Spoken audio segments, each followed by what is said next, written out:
하나님 홀로 영광 받으신 줄 믿습니다. 할렐루야. 자, 앞뒤 좌우 멀린 사람 보고도 인사하겠습니다. 주님의 평강을 빕니다. 주님의 이름으로 사랑하고 축복합니다. 은혜 받을 줄 믿습니다. 오늘 우리 함께 은혜 받고자 하는 말씀의 제목이 심은 대로 거둔다, 이런 제목으로 함께 은혜를 나누겠습니다. 김희정이라는 작가분이 계세요. 이분이 아주 따뜻한 글 하나를 썼어요. 그 책 제목이 못다 핀 꽃망울들에게, 이런 제목이에요. 뭐라고요?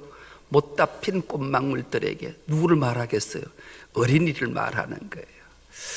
우리 학교도 우리 교회도 어린이들이 많아요. 부모 품에 꼭 안겨서 교회는 못 보내, 내 품에 있어야 돼, 이런 부모도 있고, 그래도 안 된다, 일어나거라 꼬잡이고 깨워서 교회에 들어와서 하나님 앞에 예배하는 자들도 있죠. 내가 자녀들에게 무엇을 심을 건가, 심은 대로 거두는 하나님의 법칙이 얼마나 중요한가를 우리에게 일깨워줘요.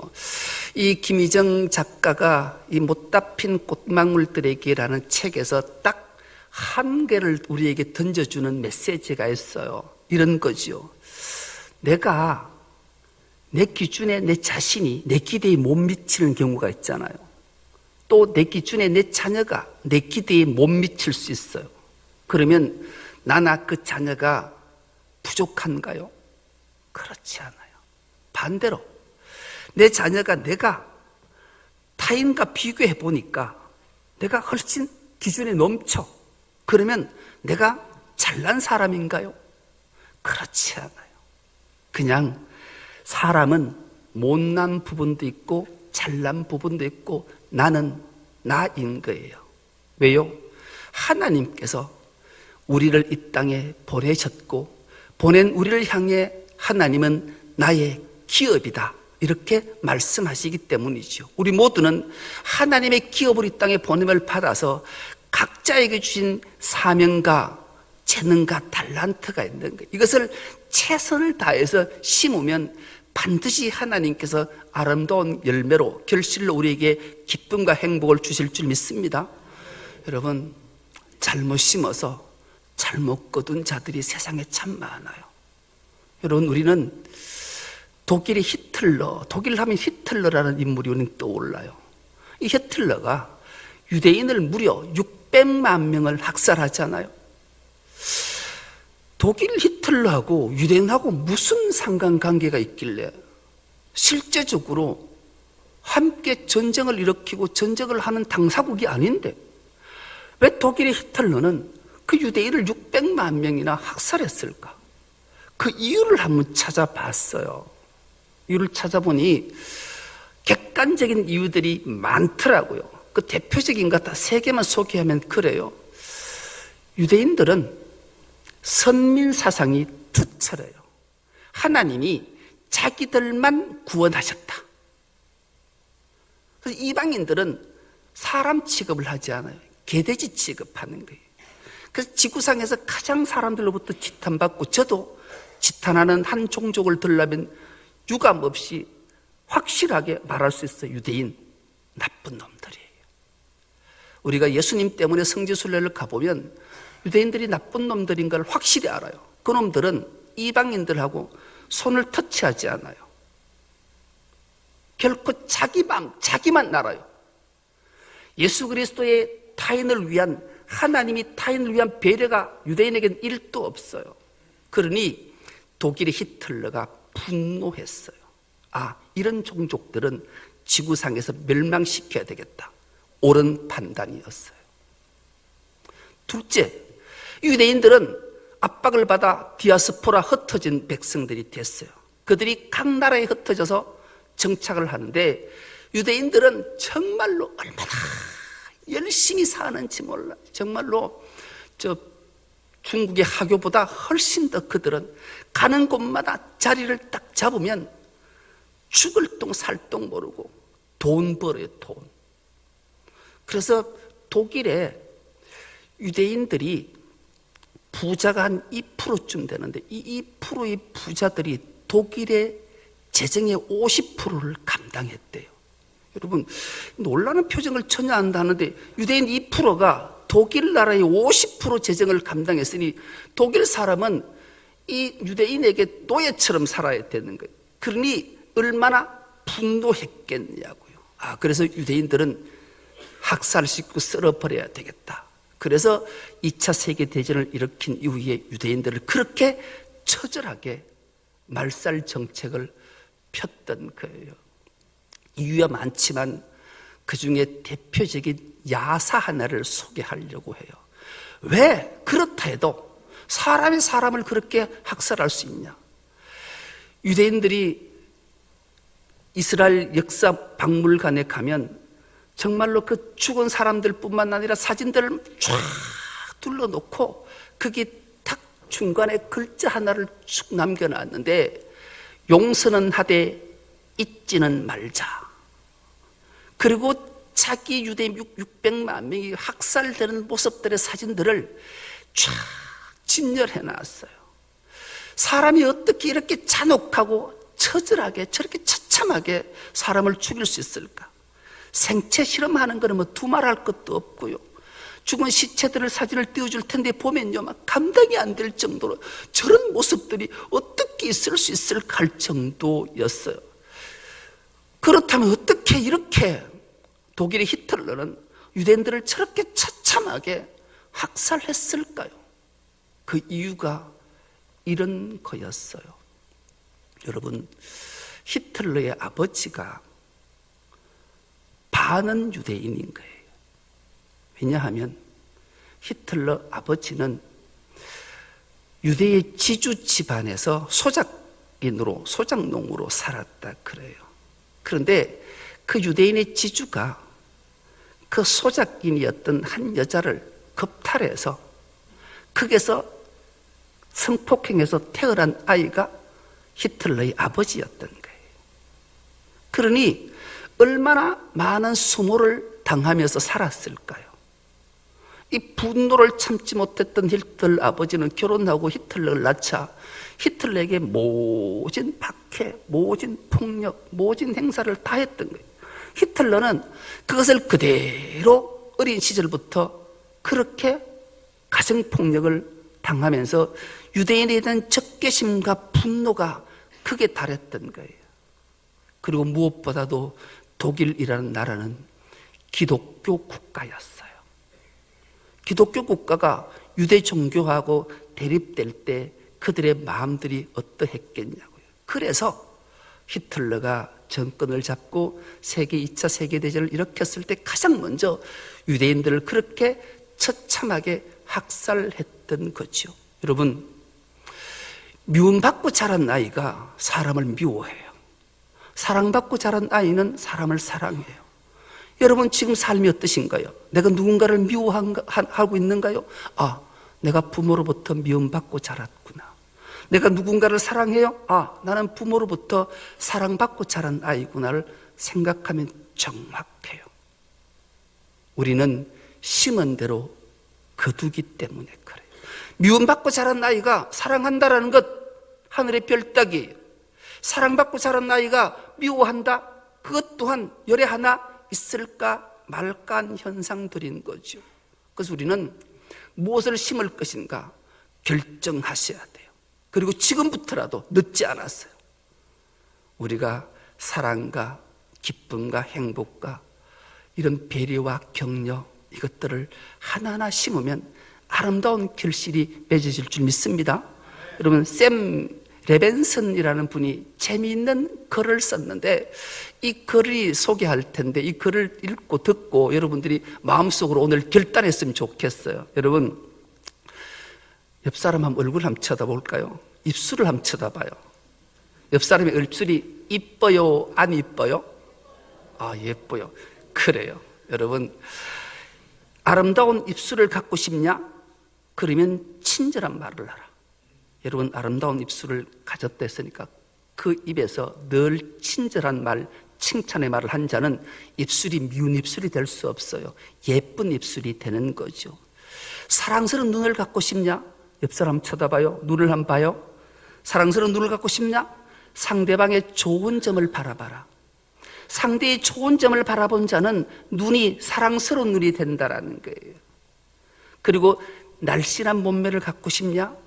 네 음식물을 타인에게 나눠줘라.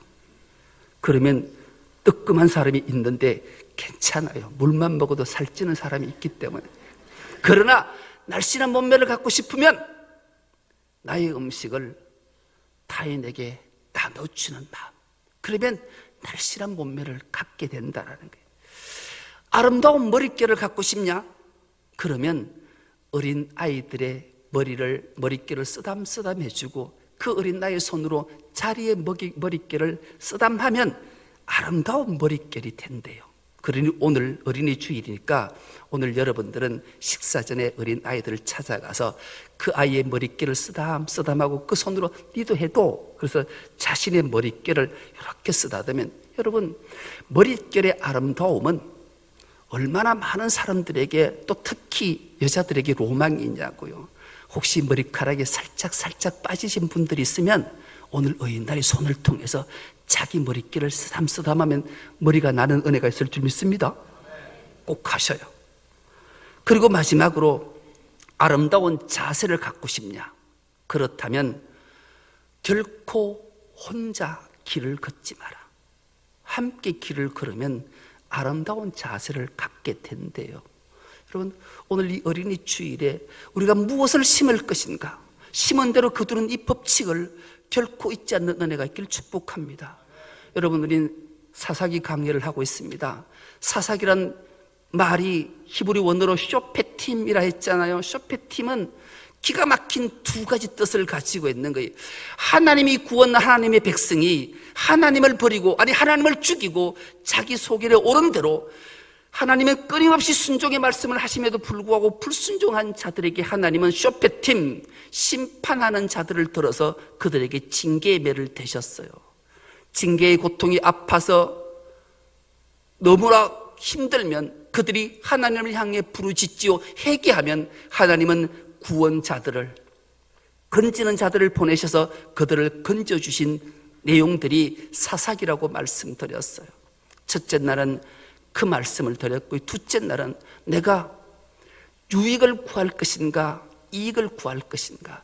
유익을 구했던 유다 지파의 갈렙 가문, 그리고 첫 번째 사사였던 온니엘은 유익을 구했어요. 하나님의 나라, 그렇기 때문에 그는 생명을 얻었고 하나님이 기가 막힌 땅까지 허락하셨던 사실을 기억해요. 그러나 갈렙 가문을 제외한 유다 지파와 시므온 지파와 베냐민 족속은 자신들의 이익을 취하다가 결국 유익도 얻지 못하고 파멸당하고 안타까운 불순종으로 생명을 잃게 되는 안타까운 모습들을 지난 시간에 말씀을 나눴죠.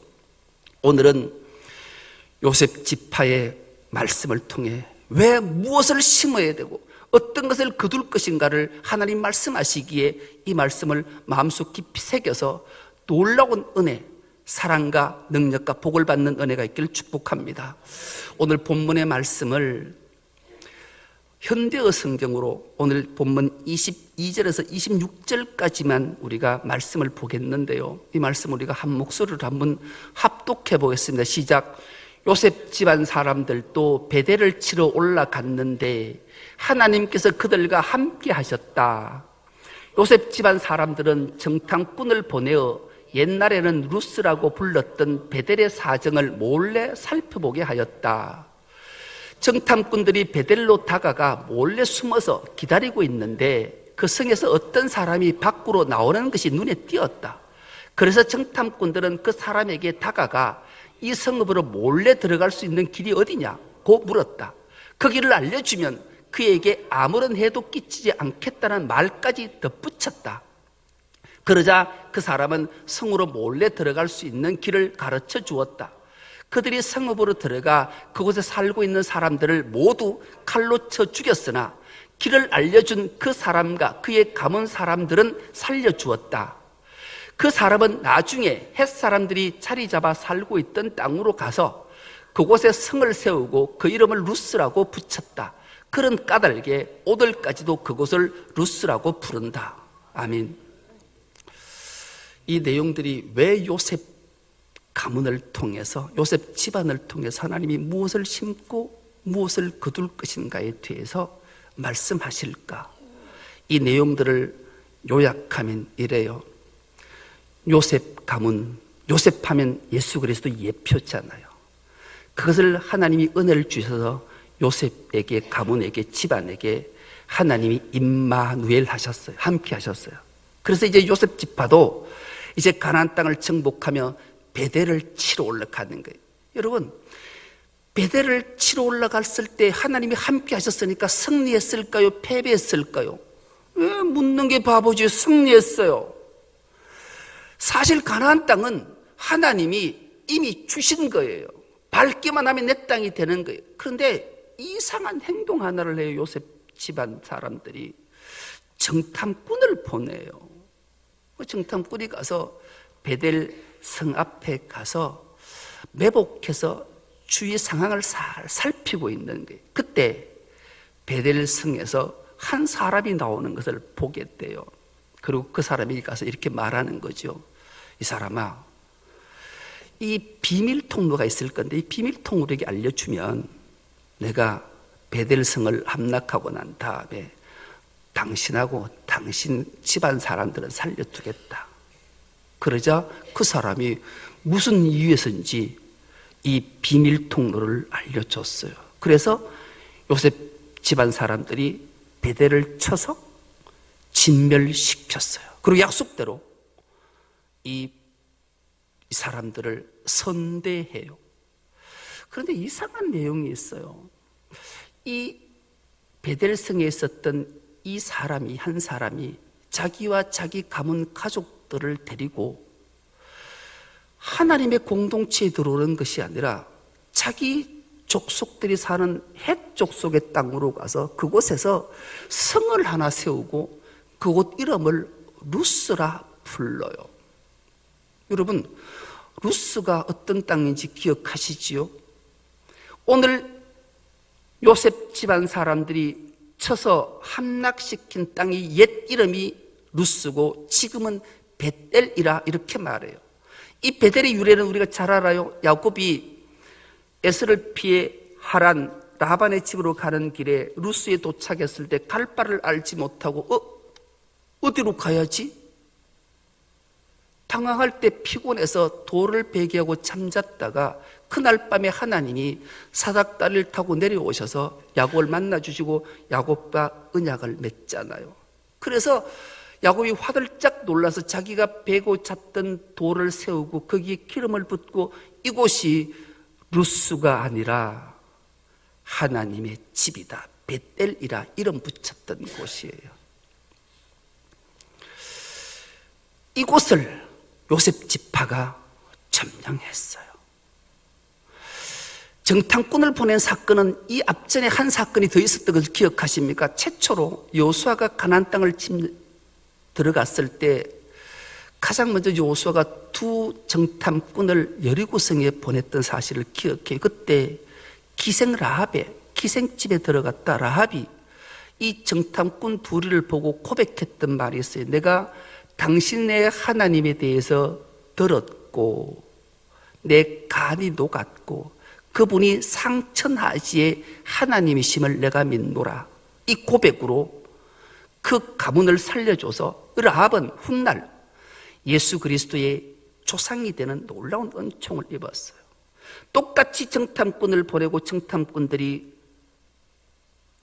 임무를 완성하고 똑같이 하나는 여리고성을 함락할 수 있는 길을 알려줬고 하나는 베델성을 함락할 수 있는 비밀을 통로를 알려줬는데 하나는 예수 그리스도 조상이 됐는데 이 베델성에 나왔던 사람은 이 요셉 지파와 언약을 맺었는데 어떤 언약을 맺었는가? 나는 하나님의 공동체에 들어가지 않겠다. 나를 보내달라. 이 계약을 맺고 약속대로 보냈던 거예요. 여러분, 하나님이 가나안 땅을 허락하실 때 명령하신 말씀 하나가 있으세요. 가나안 땅은 들어가서 가나안 7족속을 다 몰아내고 진멸하라. 명령하셨어요. 여러분, 세상은 딱 두 종류의 사람이 살아요. 하나님에 속한 사람, 사탄에 속한 사람. 하나님에 속한 사람은 하나님 말씀 앞에 순종하는 거고, 사탄에 속한 사람은 하나님 말씀에 불순종하는 자들이에요. 요셉 집안 사람들이 하나님 말씀 앞에 순종해서 가나안 땅에 들어가서 베델성을 함락하고 거기에 모든 사람을 다 진멸했는데, 그 비밀 통로를 알려줬던 한 사람의 가족과 집안 사람 가문을 그들이 하나님의 공동체 안으로 들어오면 그를 품고 용서하지만, 하나님 공동체로 들어오지 않으면, 불순종하면 반드시 진멸해야 되는 하나님 말씀 앞에 불순종하고 자기의 유익, 자기의 이익을 쫓아서 그들을 살려보내므로 그들이 해쪽 속의 땅에 가서 성을 세우고 그 이름을 루스라는 이름의 뜻은 분리되다. 나는 하나님과 하나님의 공동체와 분리되는 삶을 살겠다 다짐했다. 그래서 그 가나안 족속에 여전히 지금까지 남아있고, 끊임없이 이스라엘 백성들을 괴롭게 우상 숭배로부터 좌절로 실패로 이끌어가게 만들었던 원초를 제공하게 된 거예요. 여러분, 얼마나 불순종이 무엇을 심은 것이 무서운가를 이 요셉 집안 사람을 통해 하나님 우리에게 말씀하시는 거예요. 그러면 요셉 집안만 이렇게 하는가? 여러분, 하나님의 말씀 앞에 반은 순종하고 반은 불순종하는 건 순종이 아니에요. 우리가 흔히 이런 말을 하잖아요. 우리는 원죄라는 걸 갖고 있어요. 죄성. 그래서 우리는 끊임없이 죄짓고 싶은 욕구가 우리 몸 속에서, 마음 속에서, 행동 속에서 생겨나요. 아주 멋지고 아름답고 먹음직한 사과 한 상자에, 정말로 그 상자에 썩은 사과를 딱 넣으면 요 썩은 사과가, 아이고, 난 썩었으니까 안 되겠다, 나도 좋고 먹음직하고 멋진 사과로 변해야지, 변하는 거 봤어요? 본 적 있으세요? 없어요. 그 사과 하나 들어가면 여지없이 그 좋고 먹음직하고 좋은 사과가 얼마 가지 않아 다 썩어버려요.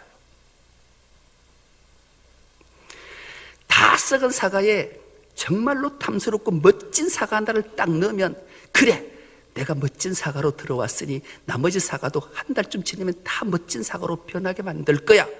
가능해요? 불가능해요. 그런 적은 없어요.